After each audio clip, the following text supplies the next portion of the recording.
Imagine this. You just moved house from, let's say, Maryland to maybe California. You don't know anyone there, and the area is completely different from what you're used to. And if you move houses, you most likely switch schools as well. So here you are, walking into a new building filled with completely different people. You're probably feeling a little nervous and excited. And as you're walking down the halls, and you see everyone else hanging out in their own friend groups, you're probably thinking, I wish there was someone I knew who I could talk to. Humans have valued companionship for millions of years, even when it was just mainly for survival at the beginning. And as much as I enjoy my time alone, as I'm sure many others do as well, our social environment is what practically determines who we are as a person. So today I'm going to talk about one of the most important connections and people we can have in our lives, our friends.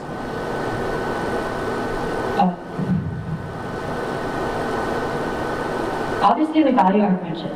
We make inside jokes, laugh together, discuss certain things in our lives, and so much more. The point is, they foster a sense of belonging and purpose, and who doesn't enjoy feeling that way?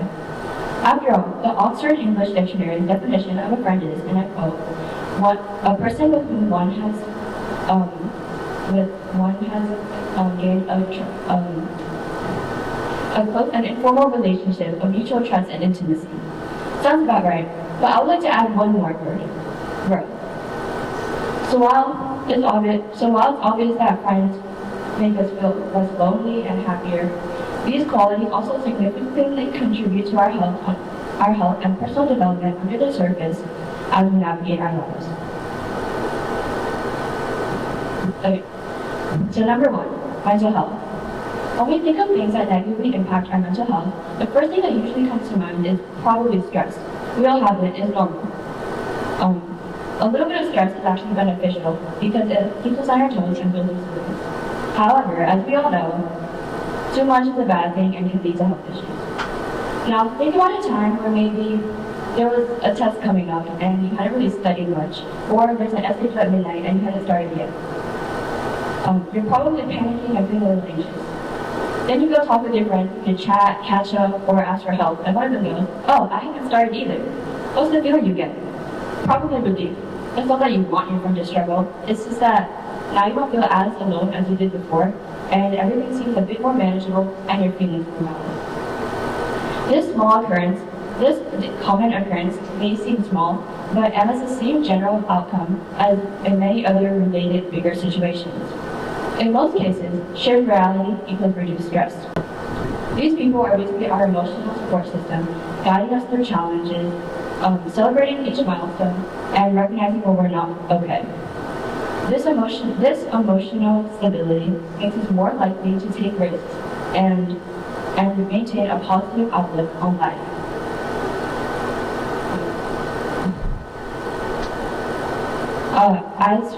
Our body releases endorphins, which boost mood and happiness when we're engaging in positive socialization.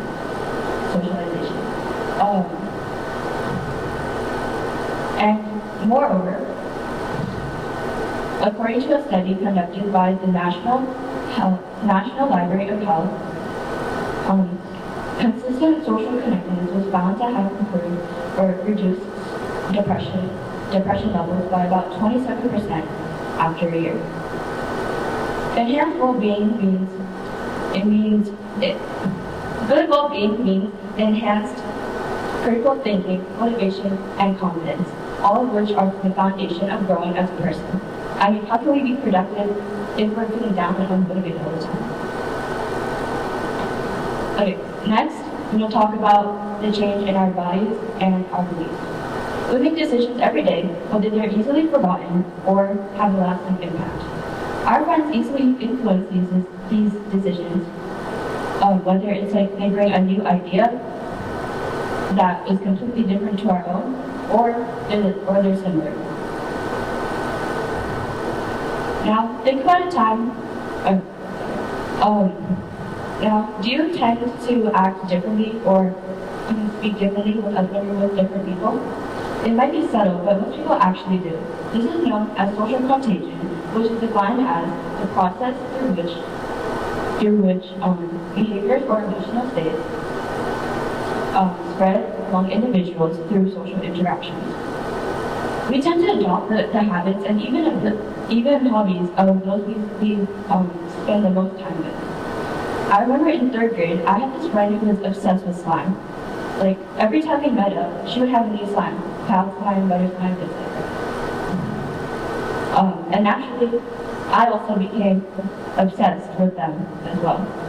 But when the pandemic hit and she moved away, I slowly started to lose interest until I ended up throwing them out because I had enjoyed them for so long. Because we get so easily influenced by others, it's important to choose good people to surround ourselves with. Growing up with ambitious friends can lead to stepping outside our comfort zone and wanting to work harder to achieve our goals.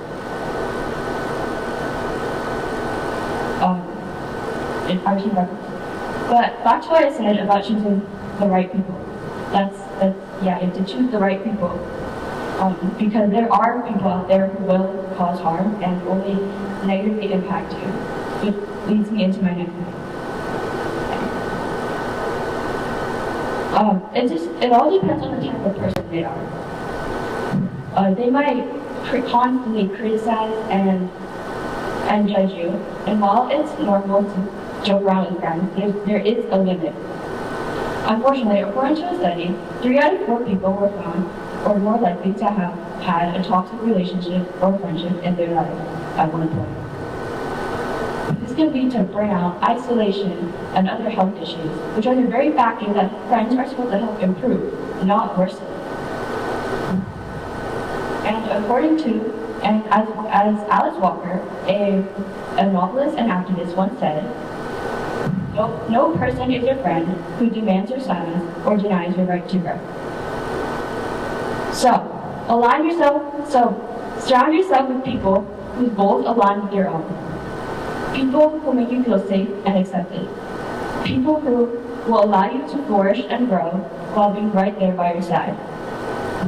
And who knows, maybe one day you will learn and achieve things you never thought you would have. Thank you.